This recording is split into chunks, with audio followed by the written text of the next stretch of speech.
नेते जातात पण कार्यकर्ते नाही, आज ते आता दिसत आहे.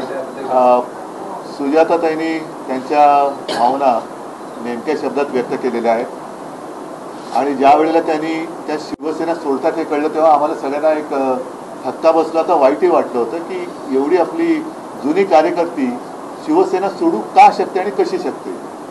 ठीक आहे, तो आता सगळा इतिहास झालेला आहे. गेले 3-4 महिने किंवा किती जो काय काळ तुम्ही तिकडे होतात तिकडे एकूण सगळं बघितलेलं आहे. बेबंदशाही, अंधाधुंद आणि कशासाठी लोक तिकडे जात आहेत, तिकडे जाऊन काय करताय हे तुम्ही जवळून पाहिलं. त्याच काळामध्ये तुम्ही मला यापूर्वी सुद्धा सांगितलं आणि आत्ता सुद्धा सगळ्यांना तुम्ही सांगितलं की तिथे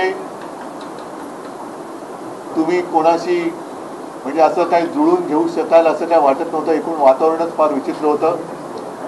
बेचैन होत्या, अस्वस्थ होत्या. पण त्यांना मी खरंच धन्यवाद देतो की काही जण तिकडे गेल्यानंतर पश्चाताप होतोय, अनेकांना होतोय. पण तुमच्यासारखा निर्णय घेण्याचं धाडस किंवा एक ज्याला एक हिंमत लागते ती फार कमी लोकांमध्ये असते आणि ही हिंमत आणि हे धाडस केवळ शिवसैनिकामध्येच असू शकतं. बाकी इतर जे काही गेले असतील लाचारीसाठी त्यांच्यामध्ये असू शकत नाही. आज संपूर्ण शिवसेना कुटुंब हे परत एकदा आनंदी आहे. तुमचं स्वागत सगळ्यांनी केलेलं आहे आणि तुम्ही ज्या एका आपुलकीने प्रेमाने काम करत होतात त्याच यांनी तुम्ही यापुढे आणखीन मी तर म्हणेन आता अनुभव संपन्न झालेला आहे तर त्या यातनं आणखीन जोरात काम कराल आणि शिवसेना तिकडे आणखी मोठी कराल ही मला खात्री. उद्धवजी, आणखी एक विषय आहे. संपूर्ण महाराष्ट्राचं लक्ष लागलंय की राज ठाकरे उद्धव ठाकरे कधी एकत्र येणार.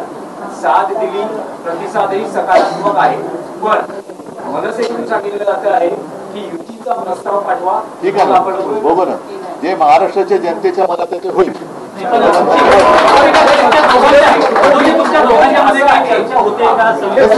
मी तुम्हाला एका वाक्यात सांगितलेलं आहे. त्याच्याबद्दल बाकीचे जे काही बारकाई ते आम्ही बघतोय. ऐका, आज पहिल्या प्रथम सुजाताताई परत त्यांनी प्रवेश घेतलेला आहे, आपल्या घरी आलेले आहेत. त्याच्यामुळे ती एक महत्वाची बातमी आहे. असे हा त्यांचा परत घरी येण्याचा जो किंवा पुनर्प्रवेश जो आहे तो तमाम तिथे गेलेल्या पण मनापासून शिवसैनिक असलेल्यांसाठी एक संदेश आहे. उद्धवजी, एक संदेश असा तुम्ही देऊ शकता का जे म्हटलं जाते की या सगळ्या प्रकारात संदेश कशाला, मी बातमीच देईन ना तुम्हाला. कार्यकर्त्यांचं मनोविलीन होते. माझ्याकडे असं म्हणतात की उद्धव ठाकरे आणि राज ठाकरे हे